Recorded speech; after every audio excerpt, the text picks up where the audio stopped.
بسم اللہ الرحمن الرحیم۔ ایک دفعہ ایک عیسائی بادشاہ نے چند سوالات لکھ کر حضرت عمر رضی اللہ تعالیٰ عنہ کے پاس بھیجے اور ان کے جوابات آسمانی کتابوں کی روح سے دینے کا مطالبہ کیا۔ ان میں سے ایک سوال تھا کہ دنیا میں وہ کون سی جگہ ہے جہاں آغاز سے لے کر قیامت تک صرف ایک دفعہ سورج کی کرنیں پڑیں، نہ پہلے کبھی وہاں پڑی تھی نہ آئندہ کبھی پڑیں گی۔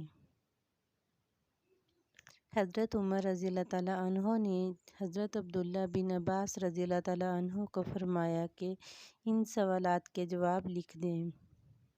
حضرت عبداللہ رضی اللہ تعالیٰ عنہ نے اس سوال کا جواب تحریر فرمایا۔ وہ زمین سمندر کی کھاڑی کلزم کی تہہ ہے کہ جہاں فرعون مردود غرق ہوا تھا۔ حضرت موسیٰ علیہ السلام کے معجزے سے دریا خشک ہوا تھا۔ حکم الہی سے سورج نے بہت جلد سکایا۔ حضرت موسیٰ علیہ السلام اپنی قوم کے ساتھ بنی اسرائیل پار چلے گئے اور جب فرعون اور اس کا لشکر داخل ہوا تو وہ غرق ہو گیا۔ اس زمین پر سورج ایک دفعہ لگا، پھر قیامت تک کبھی نہیں لگے گا۔ دوستو، میرے چینل کو سبسکرائب کیجیے اور کمنٹس میں اپنی رائے کا اظہار کیجیے۔ اللہ حافظ۔